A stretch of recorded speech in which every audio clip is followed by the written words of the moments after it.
everyone, and welcome to the SPL 2015 Super Regionals. My name is Kelly Link, better known as HiRezKelly, and joining me today on the analyst desk is Anatoliy, hi-rez Adanas, and Ninja Dimi. How are you guys all doing? I'm doing pretty good. I'm really excited for Super Regionals. I mean, this has been something in the works for a long time. There's 12 teams here. It's two different regional events, kind of like squished together, but still there's 12 teams.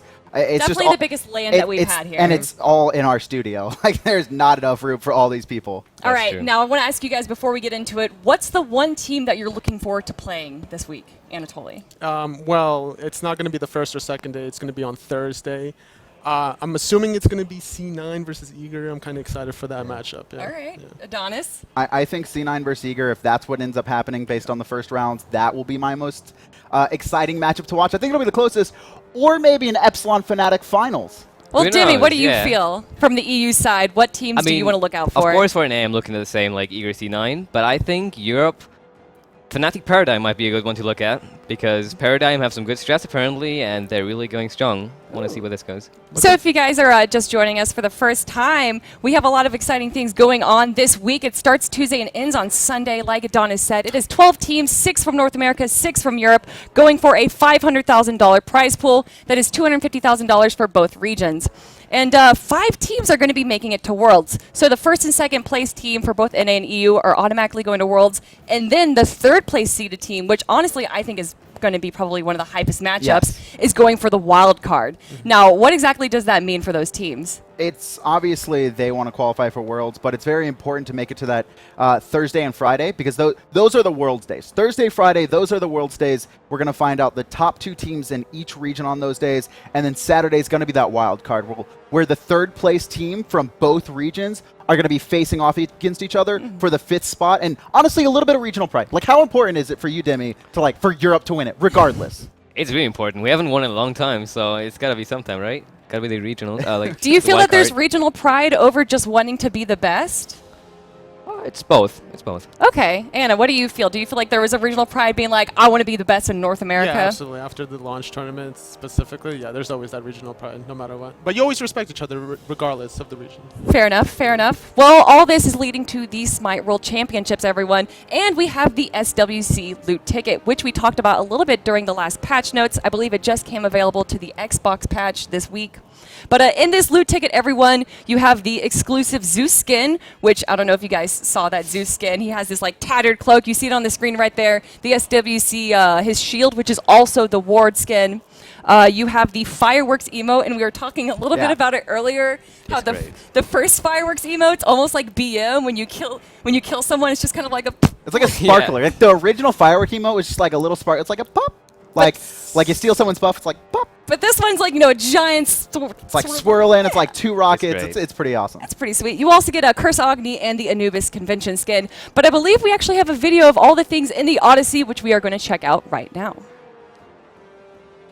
And goddesses, welcome to the 2016 Smite Odyssey! On our journey, we'll be traveling the world and collecting the rarest treasures Smite has to offer, all on the way to the 2016 World Championship. Every week, new items, including skins, wards, and icons will be added to the Odyssey map, like the out-of-this-world New Horizons New War and the monstrous Ijusa Medusa. Whenever you purchase an Odyssey item in-game, you'll earn a bonus Odyssey chest, which can unlock almost anything in the game. How lucky do you feel? Plus, if you're looking for a sure thing, every free Odyssey items you add to your collection will unlock exclusive bonus rewards that won't be available anywhere else. For those of you brave enough to master the Odyssey and collect all 14 items, you will unlock a godlike Tier 5 skin to rival last year's Archon Thanatos. Who will it be?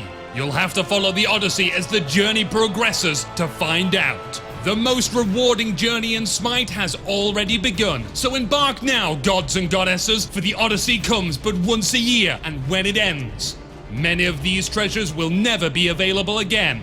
Until then, we'll see you on the battleground. And that is what you guys can get for the Odyssey. Last year we had the Odyssey as well, which everything purchased would go to the prize pool.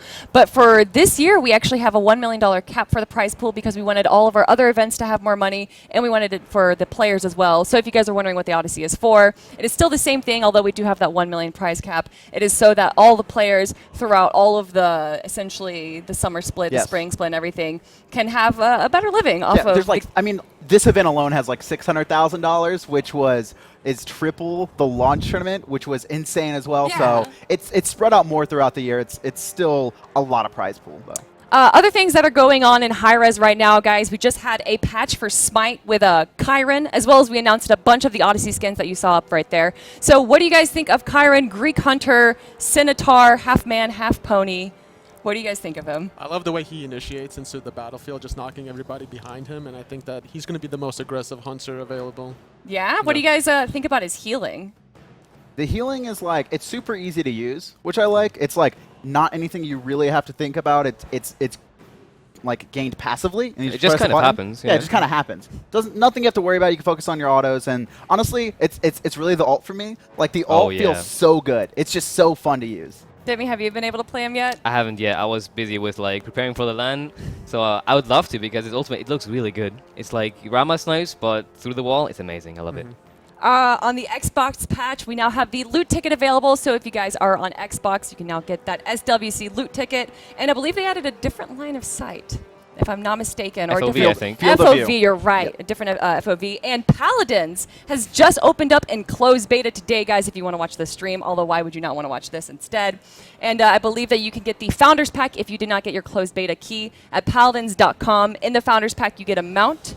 You get... Bunch of card packs. And, of course, access to the closed beta. Yes. But, everyone, we are here to talk about Smite and to talk about the Super Regionals. And we're going to talk about today's bracket first, which is TSM versus Enemy, the first game that we're going to be seeing. And up next after that is Cloud9 versus Cognitive. Both of these games are a best-of-5 matchup. And like we said earlier today, the loser of today is going out of the tournament. So do you feel like that's going to give these teams a bit more oomph to go into it, or does it scare them? I think that these teams are going to be going all out. All four teams. I know maybe Cloud9 and TSM might want to hide a little bit of strategy. I think Cloud9 has a little bit more leeway room against COG. TSM, though, I think they're going to have to give it their all. They have to go 100% against a team like Enemy because, like you said, they lose, they're home, right? If you make it to tomorrow, or if you make it to the next set of days where they'll be facing the first and second seeds respectively, you have a chance to lose those matches and still compete for the wild card match. So it's very important to make it out of this best of 5 so you still have your chance for Worlds. So I just actually want to chime in there. What you were saying is that these teams are going to go all out except for Cloud9 and TSM. Do you think that maybe that means that they're going to hold back some strategy that they've been planning, or maybe they're not going to try something new? What do you think? I think that TSM and C9 are still going to try some strategies, like maybe not 100%. I'd say like closer to like 75%. They're going to have still some things on their back burner, but definitely going to lean more towards Enemy and COG to go all out like Adanas said. Demi, what do you feel that going up first initially, and you know that you have other games going on later, do you feel that you want to hide those early strategies that you've been working on, or do you just want to go out right in the start? It really depends how confident you are. If you think, okay, we have a like easy bracket and we can go through this easily, you might hide some stress because you know I need this later on. Also, like the first games where you have to go all out, it kind of goes both ways because you either lose and go home, or you make it and you carry on the momentum onto the next game, which is really important. How important is it for you? Because you got that first seed bye. Yeah. How important is it for you to be able to kind of watch your prelim games? Because you'll be facing the winner of London Conspiracy versus Titan. It's nice, of course, but we talked about this a lot as a team, and we feel like it's almost equally as good being like able to play a match before. Really? Mm-hmm. Yeah, because you get that momentum, you get to warm up. Oh, Especially us as okay. a team with little LAN experience. But do you feel that you can watch the teams that are playing on the first day and learn their strategies? Of course, yeah. They will have to bring out something different if they want to have the best chances. The first matchup that we have going on is TSM versus Enemy, but we just want to briefly talk about Cloud9 versus COG. And I just want to ask you guys, Cloud9, they were the winners of the World Championships for Season 1. How are they here? How did they not make it into the first or second seed? They're third seed, but unfortunately they had some games at the beginning of the season or the beginning of the fall split that were out of their control. But a lot of people, not only commentators, but analysts and even players from North America, all are kind of viewing Cloud9 right now as the best team in North America, and that their seeding doesn't represent their true standings. Like, they finished the split 12-2. It's still the world champions, Cloud9. They're comfortable with Baskin now. Many people are expecting them to win this tournament. Do you two agree that they are considered the #1 team I agree. in NA? We got to scrim them like one day before, and they're looking really good. Yeah, for sure. Like, we saw them at the COG Invitational. They just won it all. So. All right. Well, they're going to be playing up next after the TSM versus Enemy game, and that's what we're going to be talking about right now. Guys, we have the first matchup, which is going to be Hunters. Snoopy, who is arguably one of the best hunters in the world, going up against Vicium, not Vedium, Vicium. It's Vicium. I was about to call it Vedium earlier today, and then FDOT was like, no, it's Vicium. FDOT is very big on making sure we pronounce it Vicium. You know, these two hunters, they've been going at it for quite some time. Snoopy, I'd say, hit his, I wouldn't say his peak, but he really has been noticed now, but I think the public and analyst as one of, if not the best hunters in North America after the summer finals, where he just went off in that best of 5 against AFK, ended up reverse sweeping and winning the tournament as well. I mean, Snoopy right now is so good. Like, he had ROM banned against him. I think he's the only player to ever have ROM banned against him. You never ban ROM against, or unless you're against Snoopy, yeah. It's just like, he's so good right now.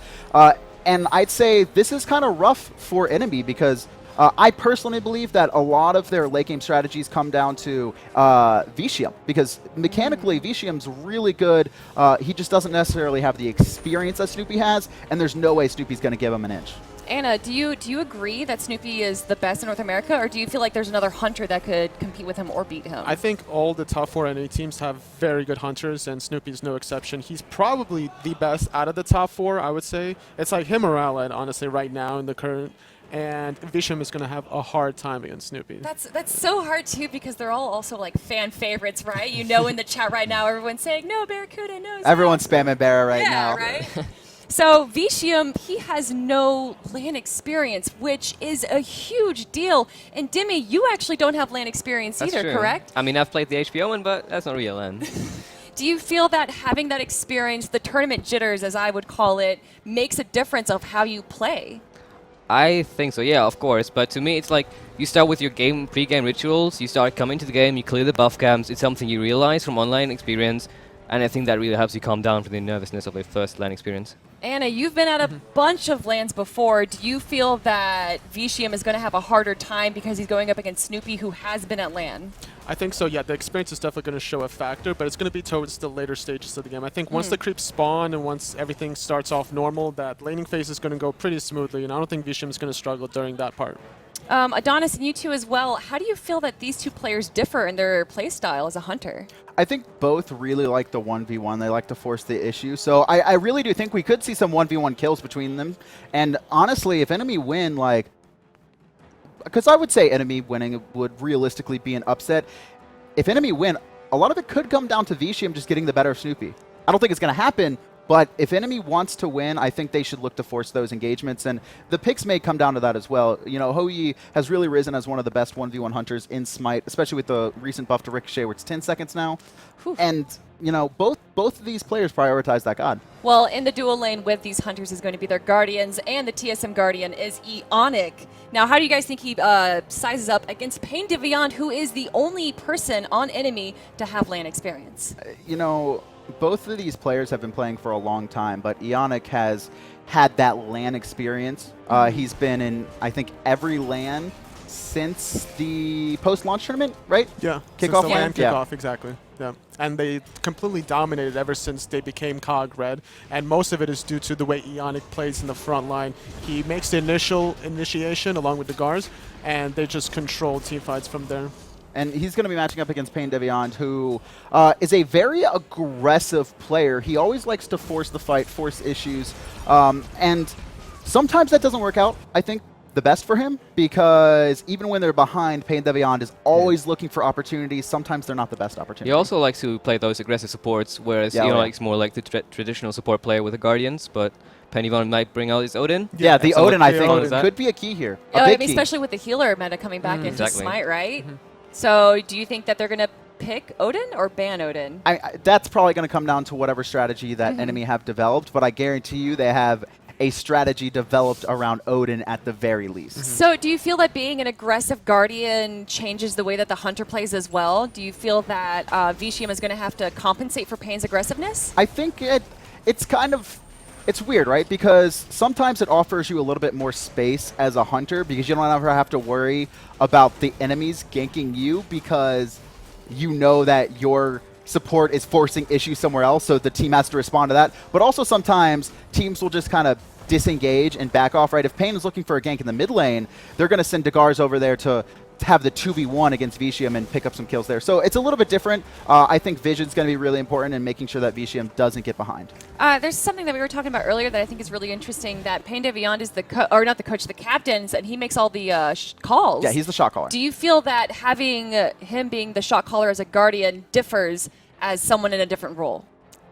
I would say It's definitely Guardian. You're looking for the Yeah. Guardian for the early game. It's either the jungler or the Guardian that makes the early game Yeah. calls, and then later on, it's usually the Hunter or the Mage because they're in the backline. They see what's going on in the front, and they make the important calls to either back off or just to keep going. Do you think that would hurt them though? Because enemy, I'm pretty sure Pain Devion makes all the action calls like in the big team fights as well, and it's kind of like 90% him, 10% other people feeding him info.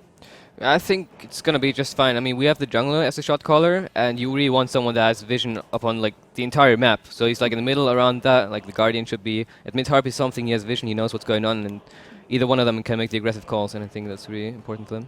What about the mid laner? The two mid laners that we got going on right now, guys, is Boosh versus Chaos. Now everyone knows Boosh.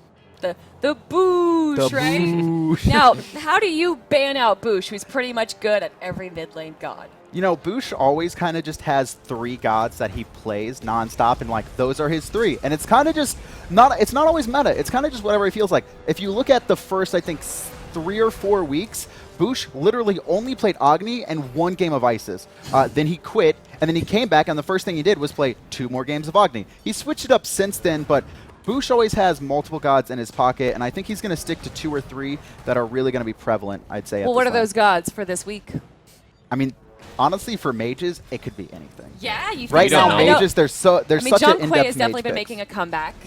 I've seen Isis at the start of Season 2, and I love to see Isis, but I haven't seen her too much recently. Who do you think we're going to see in the mid lane, especially with these two players going against each other?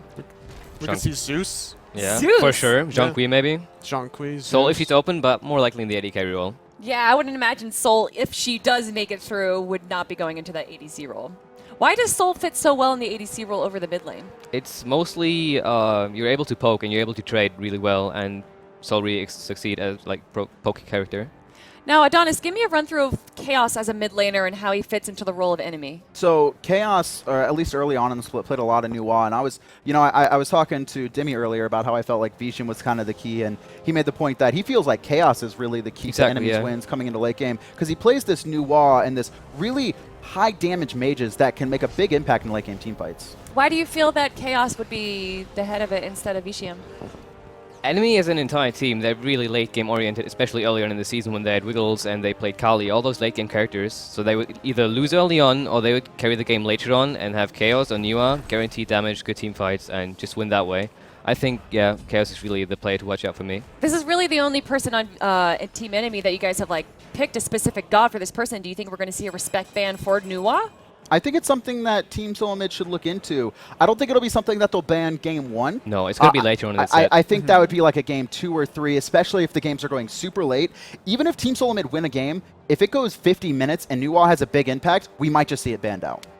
Now, who do you guys think is going to get banned out for the jungle role? Now, this is really the assassins, right, or other junglers are usually the ones that the focus of the banning and picking is. There's always Thor, right? Thor. Like, you're Thor, still facing Serket. Gars. So, yeah, Thor still really good, has been really good since Season 1. Thor Gars, is that going to be prominent in this event, or do you think that it's going to be a Wheelix or even Serket? I mean, you can never really go wrong with banning Thor, like, ever. Of course, yeah. Like, Thor's just solid. Like, even Epsilon, right? You guys have run, like, 11 or 12 games of Thor with adapting. He's open, I'm going to pick him. It's a good character. There's just so many. He provides so many options. Not only is he good early game, but he's good mid and late as well, right? He's not as dominant late game, but he provides your team with a lot of options with how much control he brings. Yeah, initiation, setup, everything.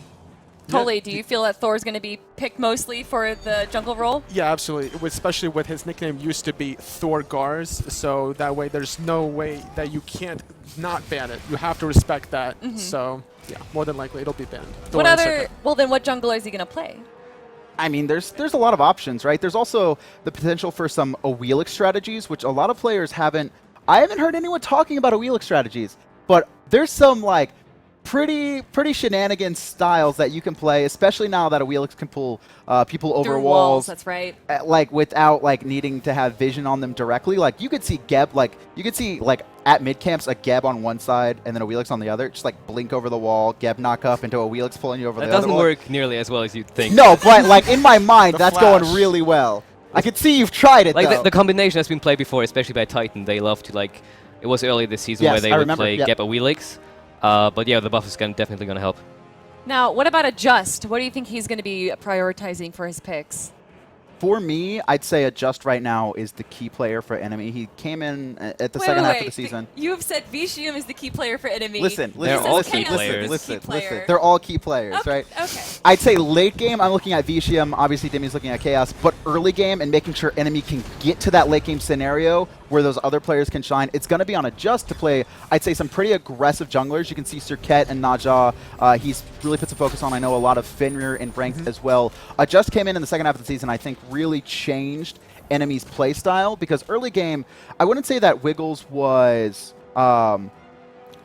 he's not bad. Like, Wiggles was a great player. He just didn't really allow the team to get to the late game scenarios for their other players to carry. He also focused on the late game, and I think Adjust has opened them up to have a better early game and a better kind of overall presence in these games. Where do you think he's going to have to be, like whether in the dual lane, is he going to have to focus the mid lane, or is he just going to be roaming around as junglers do for this game? Because TSM, it really is going to come down to Enemy's jungler and making sure that they take down that strong lane. Honestly, I think we're going to see a lot of team fights pretty early. Yeah? I think ganking, you can't gank the solo lane because I'm gonna assume Bicken will play something tanky, either Guardian or something, so no kill potential there. So we're looking at either mid lane or the dual lane. So mid lane is usually team fights around mid Harpy, so he's right. Well, let's talk a little bit more about Bickham, actually, the solo laner for TSM and the newest player for TSM. Now, I know that we were saying there's a lot of roster changes, but it kind of got swapped back, and Bickham is really the only new player for TSM. Do you feel that he fits into TSM well? I think Anatoliy brought it up best earlier on, where Bickham has really been plug and play. Yeah, basically. He's a plug-and-play player for Devios. They have the similar style of the Warriors and the Guardians. Neither of them really play Mage, Assassins, or Hunters, and it's just a perfect plug-and-play. TSM still does what they do, and they still leave Bickham alone for the most part, just doing their own thing and transitioning into teamfights later on with the Guardians. Why would you choose a tanky solo laner over a damage-dealing one like a Mage or something beyond that? It's mostly all about the team comp you have. If you have a frontline jungler, you might be able to afford something squishy in the solo lane, but usually you want to have the tanky presence, especially for team fights, so you can peel for the Hunter, the AD carry, anyone really. And it's going to be a Guardian or a Warrior, and Bickham, he prefers the Guardians. Is Salt Machine the same way? Are we going to see Guardians or Warriors out of him, or are we going to see Mages? So Salt Machine, I think, was, we looked it over yesterday, 27 games on Warriors and 1 game of Hades on a Guardian. Ooh. I think we're going to be seeing a lot of Warriors coming out of Salt Machine. That just seems to be his playstyle. They're very good in lane, much better than Guardians, who typically like to play a little bit more Depends on the passively. Look for matchup. those late game team. Okay, what's the Depends on the matchup? Well, obviously. Let's say you got Bellona, and Bellona might get bullied by a Guardian, let's say. But that really depends on how both players play it in that sense. What are you looking at in the direct matchup, right? If Bickham goes, say, Sobek, what do you think Salt Machine would want to pick Warrior-wise? At least for the direct matchup, maybe ignoring team fights. I'd say, like, the Guardian is, like Sobek, for example, he's really, really safe. But you can just out-farm him, make him lose gold by, like, saying, picking Wukong or Chuck, anything with big clear early on. Yeah, the early laning phase, Sobek kind of has a little bit of an issue, but then once he gets the Breastplate of Valor, has the CDR, then he becomes the bully in the laning phase. That's honestly one of the best things I'd say about solo lane Guardians, is that they can itemize so well against the Warriors. Yeah, that's why you might have some trouble if you are on first pick side. You pick up the Guardian for the solo lane, and then you end up getting a Mage against you, and you can't build that Breastplate of Valor. Yeah, it's kind of the bad matchup. So out of these two players in the solo lane, do you guys expect one of them to be better than the other? Do you think that they're going to get a lot of kills, or is it just going to be kind of a slap fight as most Warrior matchups I don't are? think either of these teams really play off their solo laner a lot. Team Solomon maybe a little bit earlier when Divios had that aggressive playstyle, but Bickham plays a little bit safer and really looks for the rotations in the team fights. I think the Soul Lane will, for the most part, be left alone. That's what I would suspect. I do think they'll be rotating a lot, though. I could see that Adjust would start to kind of camp the Soul Lane just to kind of put Soul Machine in a position where he can kind of dominate and try to out-transition Bickham in the team fights in the mid-game. So especially if Adjust does get that early game God. So something, honestly, that's going to be pretty big for this game, or for these sets, is that coaches are going to be allowed in comms. So for Team Solo Mid, for Picks and Pans only, obviously it's not going to be all game like at the COG Invitational. Like, that's but a huge yeah, deal. sorry. But for Picks and Pans, and first, there's going to be, I believe, Drelo coming out for Enemy, and as well as for Team Solomon, it's going to be Jigs. So I kind of want to talk to you, Toli, since you've been a coach yourself. Yes. How big is that for teams? That's very important to you oversee what they did in the earlier stages of the game for both teams, and then you kind of want to adjust that. It's not as big as a factor for the first game, but then games 2, 3, 4, 5, that's where the coaches matter, where you're looking at the enemy team, you know, okay, they did this, let's take that away from them. It's a big deal, of course, but it affects some teams more than others because certain teams, they don't have their coach focus on picks and bans. He's like generally for synergy and so that everyone works well together. And they might not be as useful in the picks and bans, but they will still provide something, of course. Maybe kind of like Titan, how they had both captain, coach, and Bird. Bird was like their analyst, who's like the numbers guy and the picks and bans, and coach kind of like kept the team together, made sure they were like fixing their mistakes and stuff like that. Do you guys know of a team coach that has been really focusing on the picks and bans and focusing on what other teams have been prioritizing? I know Jigs does at least. I know he think does so. a lot with picks I'm and not bans. entirely sure, but I think he does. What about for EO? Our coach does not focus on picks and bans in that sense, but we're pretty confident either way. But I'm not sure about the other coaches. Like you mentioned, Titan, they have Bird Yes. for picks and bans, and I'm not sure about the others. Fnatic has Epender, I believe. Yes, London Conspiracy He has doesn't do picks Deathians. and bans, I think. I'm not sure. Depends. So out of this matchup, everyone, it's, I mean, Team Solo Mid, right? You guys have kept on saying it's pretty much Team Solo Mid is most likely going to upset Enemy, or not upset Enemy, but do you think that there's a chance that Enemy could upset Team Solo Mid? I mean, I feel like Enemy can definitely take a game. Enemy can definitely take a game. However, Team Solo Mid has got the better of this matchup. All fall split. They're 4-0 against the team. Honestly, this is actually the only team that Team Solo Mid managed to sweep. All split was wow. Enemy. That's the only team they 4-0'd. Which kind of tells a lot that they kind of have the strategy down against them. But it was also, they did it with multiple rosters as well. They did it with Snoopy and Mid. They did it, I think, with Jigs as well. So Team Solo Mid, they seem to have Enemy's number. I could see Enemy taking a game, but I got to go TSM 3-1. What does Enemy have to do to win? Like I said, Adjust is going to have to play those early game gods. I feel like he's going to have to help Soul Machine in the beginning to allow Soul Machine to transition well in the later stages, and that's what Enemy is going to have to do. But they're going to have to do that 3 games. So Do you think that it's going to be 3-0, or do you think it's going to go to Game 5? I think TSM is going to win 3-1. 3-1? Yeah. What do you I'm think, going Demi? for the 3-0. I think that TSM are looking really good right now. And even if Enemy managed to get some early game cheese or get someone ahead, I think TSM will bring it back. Now, the winner of this goes on to face Team Envious, and although I think I already know your answers, who do you think has the better matchup against Envy? I think TSM has the better matchup versus Envy. Envy does really wide variety of strategies, wide variety of god pools, whether it's soul lane or mid lane, for example, whether it's Fenrir or Athena middle that Kiki likes to pull out every now and then. So it's very difficult to prepare for Envy. So first, these teams have to worry about this round before they go to the next round, for sure. Do you think that teams are only looking at their first round and that they're not looking at their second round? I think all the teams are looking at the future rounds, but I would say right now Team Solo Mid has probably been preparing for Envy as well. I don't think Enemy has prepared as much for Envy. I think Team Solo Mid are pretty confident. But to be fair, Enemy, like I was talking to Payne Devion, they are exuding confidence. They are ready to I've play. talked to them as well. It's crazy. All I'd say North American teams, European not so much, but all North American teams are feeling super confident right now that they can win. Why do you feel that they feel confident over European teams? And Demi, maybe you can have some insight on this. I've talked to all the teams so far, and it seems like you said, every single NA team, they're really confident. And with some European teams, when you chat with them, you just don't get the same response as yeah, we can do this easily. It's more like, yeah, we got good chances. It's a bit less of that. More passive. Yeah. But do you think confidence could work against them and maybe they get to... Honestly, for the lower seeded teams, for Enemy and COG, I think it helps them. Really? I think having that confidence going in helps them, because one of the biggest things that a lot of players, individual players, struggle with going from challengers to SPL or from kind of lower ended teams to when they face higher ended teams is they don't play their game when they play a little bit scared, right? Or they feel like, okay, we don't have that much. It's kind of a double-edged sword, right? Sometimes you just like play your game because you feel like you have nothing to lose, but sometimes you don't play your game because you're scared. It's like, I don't want to mess up. And you're too passive. This is LAN. I can't mess up. And they just freeze up and they don't play their game. Do you feel that being too passive here is going to be beneficial to them, or should they be aggressive right from the start? It's never beneficial. Yeah? You want to be the aggressor. Like You team have to fight make the starts, being the aggressor is usually always the way to go. So being confident is really important. All right, I just want to run through it one more time. Who do you give it to? I give it to TSM 3-1. Adonis? 3-1 TSM. TSM 3-0. All right, everyone. If you are just joining us right now, this is the Super Regionals for Day 1, TSM versus anyone. Let's go to the casters.